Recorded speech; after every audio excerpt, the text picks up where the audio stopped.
Bonjour, je suis Justin Leblanc, enseignant spécialiste en mathématiques au regroupement Metro. Dans cette vidéo, j'applique la stratégie faire un dessin. La raison qu'on veut faire un dessin, c'est pour nous aider à reformuler un problème pour vérifier si on a compris, ainsi que si on a toutes les informations pertinentes au problème. Le dessin va nous guider avec les démarches à suivre pour résoudre le problème, ainsi que la sélection de formules qu'on va utiliser. Appliquons la stratégie maintenant.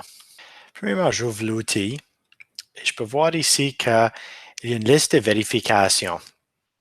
Alors moi, pour faciliter ma tâche, je l'ai pris et je l'ai placé à côté de mon problème. Vous pourriez l'avoir sur une feuille. Alors pour aller un petit peu plus dans le dessin, j'ai déjà choisi les données, et les informations incluses dans le dessin. Alors, je vais passer à la prochaine, choisir une échelle pour représenter les données. Pour celui-ci, puisque j'ai juste une longueur, j'en ai pas deux à comparer, j'ai pas de distance, alors je vais éviter de faire une échelle pour maintenant. Je pense pas que j'ai besoin, mais je reviendrai si j'ai besoin. Ensuite, choisir des instruments de mesure appropriés. J'ai mon rapporteur d'angle ici et j'utiliserai une règle si je le ferai sur papier, mais je vais faire des lignes droites avec mon outil ici.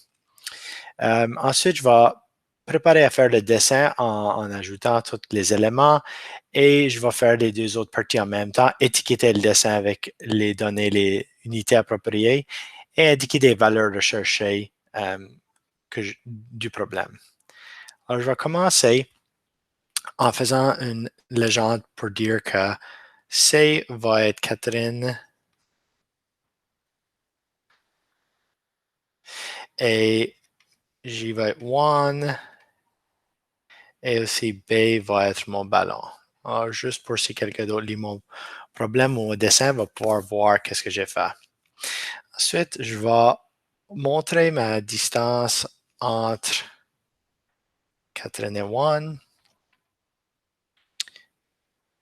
C, J, et la distance, je vais utiliser D égale à 250 mètres. Les unités sont importantes. Ensuite, je vais choisir si le ballon se trouve à gauche ou à droite, puisque dans ma question, ça dit qu'ils sont du même côté du ballon, les deux personnages. Puisque l'angle d'élévation de Juan est 7 degrés, qui est plus petit, et l'angle de Catherine est 80 degrés qui est plus grand, je vais placer B à quelque part ce côté ici. Ensuite, je vais utiliser mon rapporteur d'angle pour faire mes droites pour trouver le ballon. Alors, premièrement, je vais faire Juan qui est à 7 degrés, qui est dans le problème. Je vais le faire environ 7 degrés.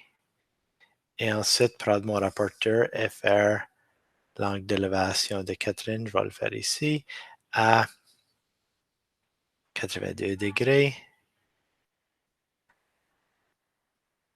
Et voir que mes deux droites se rencontrent au ballon.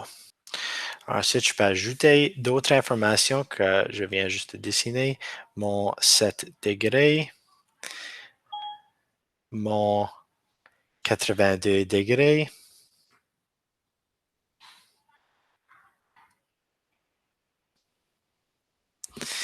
et j'aimerais savoir quelle est la hauteur du ballon jusqu'au sol ici, qui va faire un angle perpendiculaire. Et je vais nommer cela H pour hauteur, puis je ne le connais pas, mais je le vais en mètres, comme dit dans la question. Puis il y a d'autres informations que je ne connais pas certains angles ou la distance de Juan au ballon, distance de Catherine au ballon, mais c'est quelque chose que je peux trouver. Maintenant que j'ai mon dessin, je peux trouver plusieurs informations pour utiliser, pour trouver ma hauteur. Et voilà pour la stratégie de faire un dessin.